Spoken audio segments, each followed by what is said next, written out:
Bonjour tout le monde, j'espère que vous allez bien. Alors aujourd'hui, je suis en train de faire mon pondu, encore appelé saka-saka, pour d'autres feuilles de manioc.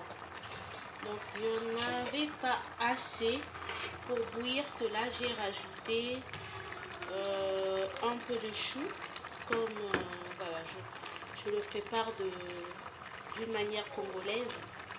Donc j'ai mis un peu de chou à l'intérieur pour bouillir mes feuilles de manioc et un morceau d'aubergine pour que ça gonfle. Ensuite j'ai mis un peu de sel. Je vous rappelle déjà pour bouillir cela, j'ai mis un peu d'ail, j'ai mis quelques épices pour déjà savourer le goût. Et ici voilà, dans l'assiette là, j'ai mon mélange que j'ai toujours l'habitude de vous dire que j'avais mixé et puis j'ai mis au frais. Voilà, donc j'ai tout ici, hein. Poivron, oignon, coriandre, poireau, donc tout ce qui est épices en verre. Bon, ici j'ai vraiment de la ciboulette et un peu d'ail et 2 piments rouges. Voilà, j'ai ma pâte d'arachide et moto que je vais mettre à l'intérieur. Donc pour la cuisson des feuilles de manioc, de saka-saka, donc je laisse encore au feu environ 1h30 jusqu'à la cuisson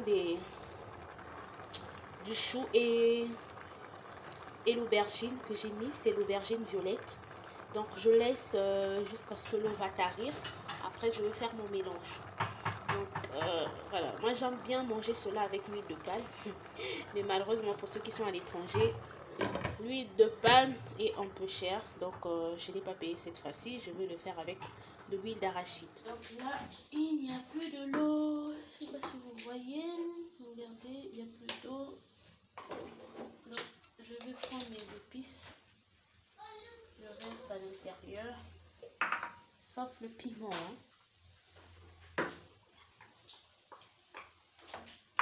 Je vais encore rajouter de l'eau pour faire cuire les ingrédients. Alors donc là on va venir regarder notre marmite. Donc, on sent que le chou et l'aubergine est bel et bien cuit. C'est très bien cuit.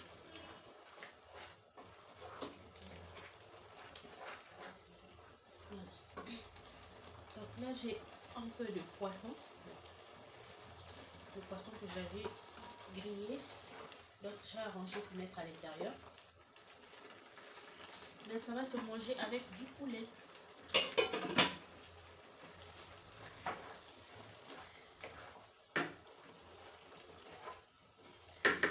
Pour éviter que ça se perce, je préfère retirer le piment. Voilà. Donc je viens prendre ma pâte d'arachide. Voilà. La pâte d'arachide, c'est juste des cacahuètes qu'on a d'abord grillées et on a écrasées. Donc vous pouvez passer cela dans l'eau tiède et ou soit vous mettez directement après, vous remuez.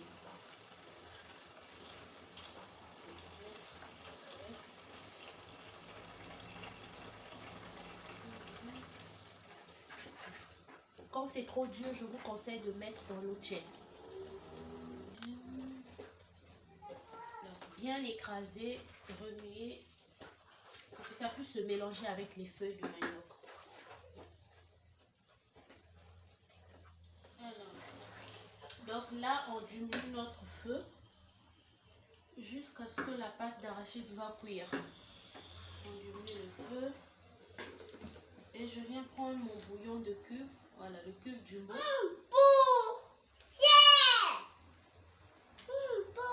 Qu'est-ce qui est bon là?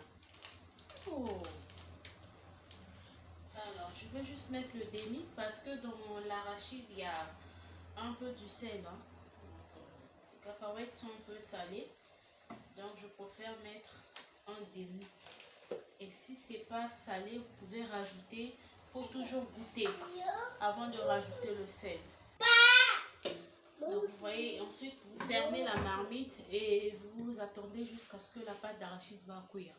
Mais à feu doux, afin de ne pas cramer la pâte d'arachide. Parce que si vous mettez un grand feu, ça va tarir. Donc, tant mieux diminuer le feu pour que ça puisse bien cuire. Donc on va venir regarder la marmite pour voir ce que ça donne. Tada! Là, ça a déjà commencé à taler en bas. Regardez, il n'y a plus d'eau. Je ne sais pas si vous arrivez à voir. Regardez. Il n'y a plus d'eau.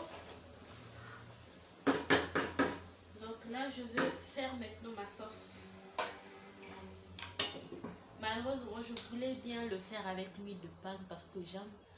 Mais je n'ai pas d'huile de palme, donc je vais le faire avec de l'huile d'arachide. Donc là, je vais retirer ma marmite du feu pour chauffer de l'huile. Donc j'ai retiré ma marmite et là j'ai mis de l'huile, voilà, que je suis en train de chauffer. Donc une fois que ça sera bien chauffé, je vais venir verser dans la marmite. Donc à tout de suite. Donc là, l'huile a chauffé, j'ai retiré et je vais prendre un peu d'épices encore. Un peu. Je mets à l'intérieur. Normalement, chez nous au pays, il y a d'autres personnes qui mettent les épices dans l'huile. Mais moi, je préfère mettre sur le saka. Et je prends petit à petit, je verse mon huile. Vous le faites doucement.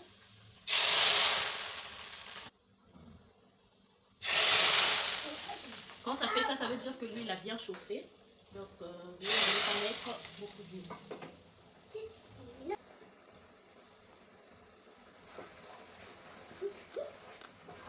Voilà. Donc, vous tournez, vous prenez votre donc, c'est mieux d'utiliser une cuillère en bois pour éviter de gaspiller aussi votre marmite. Donc, faites juste des mouvements de circulation dans la marmite pour bien tourner votre sac à dos. Voilà. Donc là, c'est prêt, le saka. Voilà, notre pondu est prêt. Donc voilà le résultat final de notre saka saka, encore appelé pondu ou feu de manioc. J'espère que vous allez aimer la vidéo et n'hésitez pas surtout à vous abonner, à commenter et à partager. On se dit à très bientôt pour une nouvelle vidéo. Donc vous pouvez l'accompagner avec du riz, la banane, voilà, le pain, le foufou. Moi, c'est avec le riz, c'est top. Au revoir, bisous.